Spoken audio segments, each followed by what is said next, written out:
আচ্ছা, এইটা কোনো ভিডিও না, এটা জাস্ট আমার প্রথম ইউজার এক্সপিরিয়েন্স।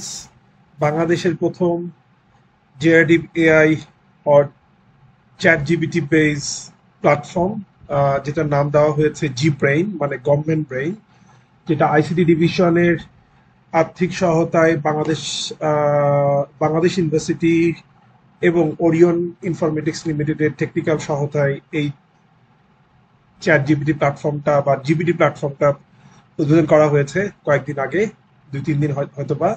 সো এখানে আমি 3টা মডেল দেখতে পাচ্ছি, একটা আলাদা আলাদা, একটার সাথে একটা ডেটা ট্রান্সফার করার কোনো স্কোপ দেখছি না। So institutional constitution GDP, budget GDP and standard GDP. So আপাতত এই 3টা মডিউল আছে। সো আমি এটা ব্যবহার করার চেষ্টা করেছি। আমি ফার্স্ট ট্রাই করেছি বাজেট জিপিটি। সো আমি কোশ্চেন করেছিলাম what is the total budgets of for 2024 and 25। So এটা মোট বাজেট দেখাচ্ছে বাংলায় এবং ইংলিশে। আমি ক্রস চেক করিনি, ধরে নিচ্ছি যে এটা ঠিক আছে। আমার সেকেন্ড কোশ্চেনটা ছিল যে what percentage of budget allocate for the education sector. সেখানে বাজেটের পরিমাণ এখানে দেখতে পাচ্ছেন, যেটা হচ্ছে এডুকেশন সেক্টর। এবং আমি পরবর্তীতে কোশ্চেন করেছিলাম যে এটা কত পার্সেন্ট, অ্যাকচুয়ালি আমি পার্সেন্টেজ জিজ্ঞাসা করেছিলাম। সো সে অনেক বড় একটা অ্যান্সার দেওয়ার পরে এইখানে সেটা ক্যালকুলেশন করে দেখার পরে সে বলছে যে আমাদের এডুকেশন সেক্টরের বাজেটের পরিমাণ হচ্ছে 11.87।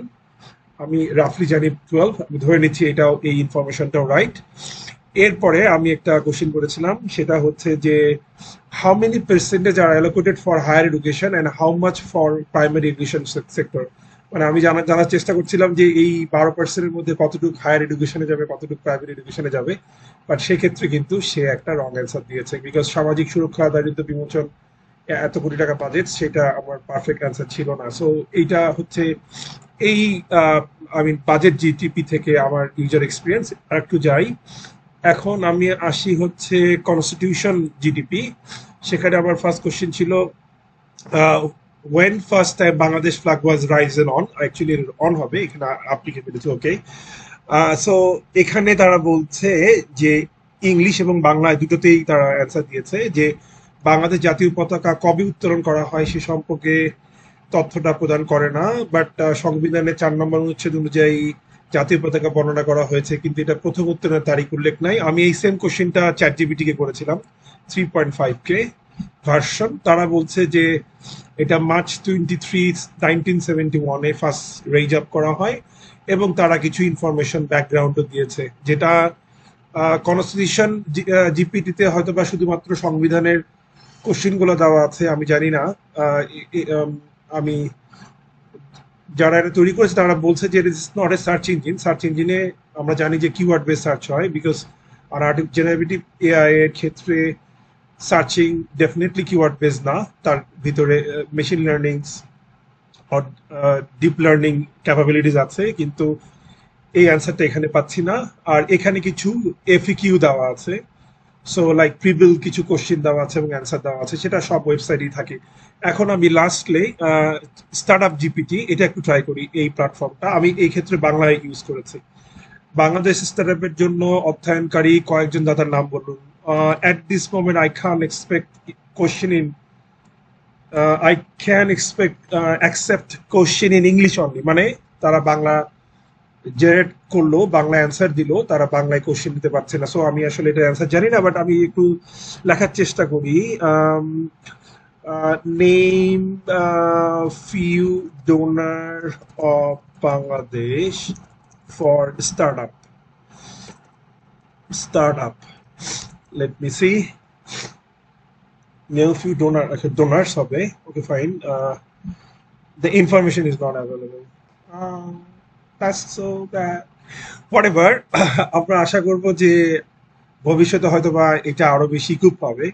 বাট আমার কনসার্নের জায়গা হচ্ছে ICT divisions has initiated so many good initiative, the launch, but then nobody follow up.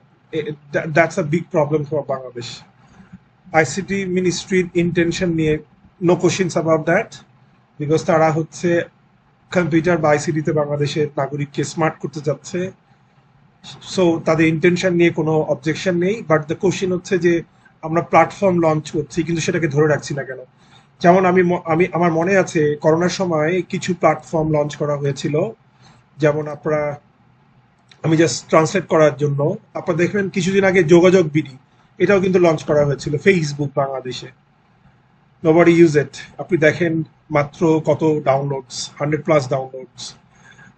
পিপিলিকা ব্রাউজার ধরা হচ্ছিল বাংলা সার্চ ইঞ্জিন হবে, এখন পিপিলিকা ব্রাউজারের সার্চ, গুগলে সার্চ করলো পিপিলিকা ব্রাউজার আসে না।